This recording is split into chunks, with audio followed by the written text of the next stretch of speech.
Turkey और Syria दोनों देशों में बहुत बड़े बड़े भूकंप के झटके आए हैं और इन दोनों देशों में काफ़ी तबाही मची हुई है। बहुत बड़ी बड़ी बिल्डिंग पत्तों के महल की तरह गिर गई है और बहुत सारे लोग सीरिया में भी मारे गए हैं। इंडिया ने तत्कालीन रूप से टर्की और सीरिया की हेल्प करने के लिए एनडीआरएफ की टीम और मेडिकल संसाधनों के साथ दोनों देशों को मदद भेजी थी। अब ऐसी क्या बात बढ़ गई कि इसराइल ने भूकंपग्रस्त सीरिया के ऊपर एक एयर स्ट्राइक कर दी और सीरिया में 10 से 15 लोगों के मरने की न्यूज़ आ रही है। वैसे सीरिया और इसराइल के बीच के कॉन्फ्लिक्ट को आज हम समझने वाले हैं और इन दोनों देशों के बीच के कॉन्फ्लिक्ट के अंदर हमें जियोपॉलिटिकल गेम भी देखने को मिलेगा। तो आप इस वीडियो को पूरा ज़रूर देखें और मैं वादा करता हूँ कि आपने जो अपना कीमती टाइम हमें दिया है वो वेस्ट नहीं जाएगा। तो बिना किसी देरी के आज के वीडियो को शुरू करते हैं।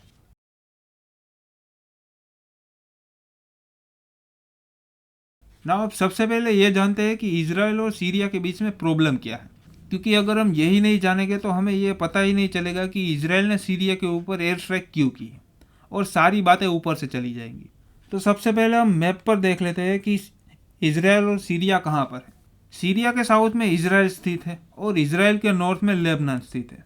लेबनान का भी रोल देखने को मिलेगा। अब सीरिया की राजधानी दमास्कस के ऊपर इसराइल ने एयर स्ट्राइक की है।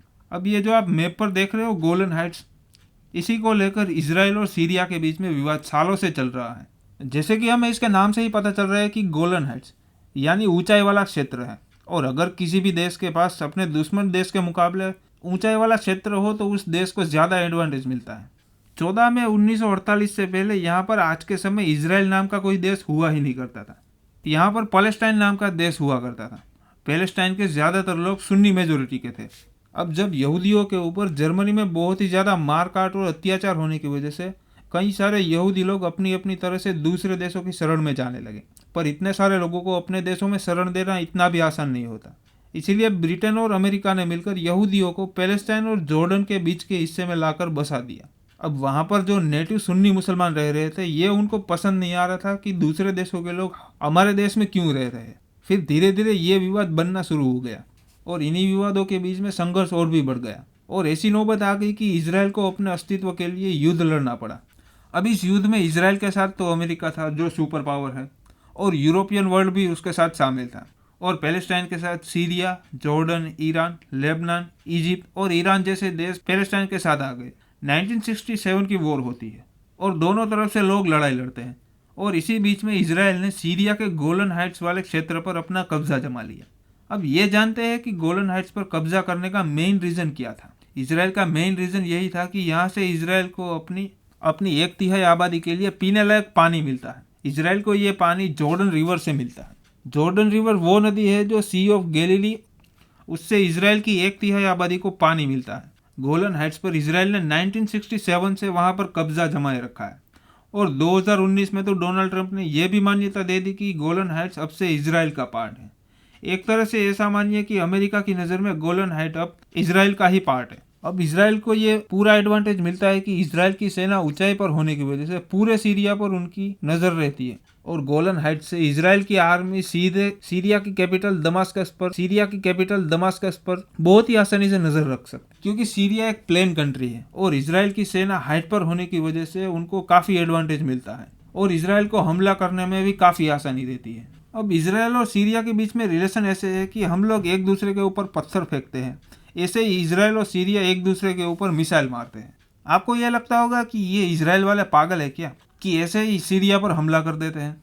आज का हमला जो हुआ है वो गोलन हाइट से ही सीरिया की राजधानी दमास्कस पर हुआ है। ये तो हमने जान लिया कि हमला कहाँ से हुआ। अब होता क्या है कि इसराइल और सीरिया के बीच में कभी भी हमला हो जाता है। 2022 से 2023 के बीच में अभी मुश्किल से 2 महीने भी पूरे नहीं हुए हैं और इसी टाइम में इन दोनों में 40 से ज़्यादा बार हमले हो चुके हैं। अब ऐसा नहीं है कि यहाँ पर इसराइल क्रूरता दिखा रहा है, पर सामने सीरिया भी कुछ कम नहीं है। सीरिया भी इसराइल के ऊपर हमला कर देता है।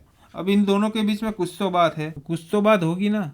बाकी इतना कौन लड़ता है, इतना तो इंडिया और पाकिस्तान के बीच में भी लड़ाई नहीं होती है, तो वो भी आगे हमें जानने को मिलेगा। एक बार आप दोनों साइड की कहानी जान ले, उसके बाद आपको समझ में आएगा कि हमला करने का सही रीज़न क्या है। तो कई लोग ट्विटर पर यह भी बात लिख रहे हैं कि क्या इसराइल भूकंप के साथ कोई कंपटीशन कर रहा है, क्योंकि भूकंप की वजह से तो काफ़ी तबाही मची ही है और ऊपर से इसराइल ने यहाँ पर बॉम्बिंग कर दी। यह कुछ इमेजेस है रेसिडेंशियल एरिया की जहाँ पर इसराइल ने हमला किया है।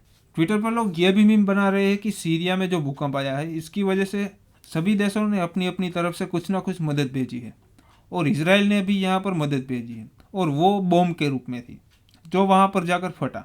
इस हमले में 15 लोगों की जान चली गई और इसराइल ने पिछले महीने ही सीरिया पर हमला किया था। तो फिर ये हमला करने का कारण क्या था? अब हमने ये तो समझ लिया कि हमला कहाँ हुआ है। अब आगे बढ़ते हैं कि हमले की असल वजह क्या है। जहाँ पर दमास्कस पर हमला हुआ है वहाँ पर सीरिया के नागरिकों के ऊपर हमला नहीं हुआ है। हाँ दोस्तों, आपने सही सुना, यहीं पर ट्विस्ट आने वाला है। दमास्कस में जो हमला हुआ है वो सीरिया के लोगों के ऊपर नहीं हुआ है। तो फिर किस पर हमला हुआ? यहाँ पर जो ईरानियन लोग रह रहे थे उनके ऊपर इसराइल ने हमला किया है। अब आपके मन में सवाल ये आ रहा होगा कि सीरिया में ईरानियन लोग क्या कर रहे हैं और इसराइल ने उनके ऊपर हमला क्यों किया? अब भाई, ईरान और इसराइल की दोस्ती तो जग जाहिर है कि दोनों देश एक दूसरे के कितने अच्छे दोस्त हैं। यहीं पर जियोपॉलिटिकल एक गेम देखने को मिलता है हमें कि ईरान के लोग आखिर सीरिया में कर क्या रहे थे। ईरान और इसराइल एक दूसरे के कट्टर दुश्मन हैं। हमेशा ईरान इसराइल को नुकसान पहुंचाने की कोशिश करता है और इसराइल ईरान के न्यूक्लियर प्रोग्राम को रोकने की कोशिश करता है। कुछ महीनों पहले ही ईरान के टॉप न्यूक्लियर साइंटिस्ट को मोसाद ने मार गिराया था। अब आप लोग ये तो जानते ही होंगे कि मोसाद क्या चीज़ है। मोसाद इसराइल की खुफिया एजेंसी है। जैसे इंडिया की रॉ है वैसे ही इसराइल की मोसाद है, और मोसाद ने ऐसे कई सारे सक्सेसफुल मिशन पूरे किए हैं। अब हुआ क्या कि इसराइल की मोसाद को यह पता चल गया कि ईरान के लड़ाके सीरिया में भूकंप के बहाने इसराइल के खिलाफ कुछ प्लानिंग कर रहे हैं। तो इसीलिए इसराइल ने सीरिया के ऊपर हमला कर दिया। अब ये समझते हैं कि ईरान और इसराइल के बीच में इतनी कट्टर दुश्मनी क्यों है।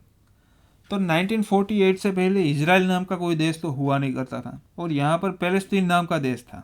जब यहूदियों का मास एग्जीक्यूशन हो रहा था तब कई लोग जर्मनी छोड़कर पैलेस्टीन आ गए और ब्रिटेन और अमेरिका ने इसराइल को मान्यता दे दी कि यहूदी लोग अब से यहीं पर रहेंगे।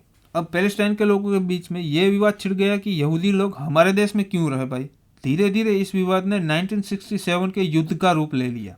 अब बात यह आती है कि पैलेस्टाइन की मदद करने कौन आएगा, सुन्नी मुसलमान या फिर शिया मुसलमान, क्योंकि पैलेस्टाइन में ज़्यादातर आबादी सुन्नी मुसलमान की है और इनमें भी शिया और सुन्नी मुसलमान के बीच में भी विवाद है। वो हम कभी और डिस्कस करेंगे। ये ठीक ऐसा ही है जब वर्ल्ड वॉर 2 में यूएसए और यूएसएसआर साथ मिलकर लड़े थे और उनमें भी बाद में मतभेद आ गया था कि इन दोनों में से सबसे बड़ा और सबसे अच्छा कौन है। इसी वजह से कोल्ड वॉर की शुरुआत हुई थी। इसी कोल्ड वॉर में कई देश बर्बाद भी हो चुके थे कि कौन यूएसए की साइड से लड़ेगा और कौन यूएसएसआर की साइड से लड़ेगा। 1967 की वॉर में भी ऐसा ही हुआ। इसराइल और अरब वर्ल्ड के बीच में युद्ध हुआ और अमेरिका ने इसराइल का इतना सपोर्ट किया कि इसराइल युद्ध ही जीत गया और एक नया देश बनकर उभर के आया। और Iran, Saudi Arabia, Egypt, Jordan, ये सभी इसराइल के सामने हार गए और इन सब ने इसराइल को अपना दुश्मन बना लिया और सभी देशों ने अपनी अपनी तरफ से दुश्मनी को आगे बढ़ाया और सालों से दुश्मनी चली आ रही है। इन सब के बीच में सऊदी अरेबिया और ईरान के बीच में भी एक जंग छिड़ गई कि मुस्लिम वर्ल्ड का लीडर कौन है। अब हुआ क्या कि ईरान के लड़के सीरिया में थे, उन पर इसराइल ने एयर स्ट्राइक करके उनको ख़त्म कर दिया। अब हुआ क्या कि पैलेस्टाइन के कई सारे लोग लेबनान में जाने लगे, क्योंकि लेबनान में क्या सिस्टम है कि सुन्नी मुसलमान की आबादी सबसे ज़्यादा है, तो वहाँ पर पीएम सुन्नी लोगों का बनता है और उसके बाद प्रेसिडेंट की बारी आती है। और लेबनान में दूसरे नंबर पर सबसे ज़्यादा आबादी क्रिश्चियन लोगों की है, तो उनका प्रेसिडेंट बनता है। और फिर तीसरे पायदान में सबसे ज़्यादा आबादी शिया मुसलमान की है और शिया मुसलमान के लोग संसद में स्पीकर बनते हैं।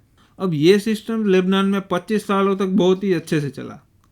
फिर 1967 की वॉर के बाद पैलेस्टाइन से कई सारे लोग लेबनान में जाने लगे और लेबनान में सुन्नी मुस्लिम्स की आबादी बढ़ने लगी। तो सुन्नी मुस्लिम्स को तो ये लगा कि अब तो हमारी आबादी बढ़ने लगी है, तो क्यों ना प्रेसिडेंट भी हमारा होना चाहिए। और शिया मुसलमान के अंदर ये डर था कि एक ही तो पद हमें मिलता था, अब वो भी छिन जाएगा। तो ऐसा होने की वजह से शिया मुसलमान ने इजराइल को अपना दुश्मन बना लिया और ऐसा मानने लगे कि इजराइल की वजह से ये सुन्नी मुसलमान लेबनान में आ रहे हैं। इजराइल की वजह से हिजबुल्लाह का जन्म होता है। अब हिजबुल्लाह कौन है? तो हिजबुल्लाह एक लेबनान का टेररिस्ट ग्रुप है जो इजराइल के खिलाफ काम करता है और ईरान इन हिजबुल्लाह को फंड भी करता है ताकि हिजबुल्लाह इजराइल को नुकसान पहुंचा सके।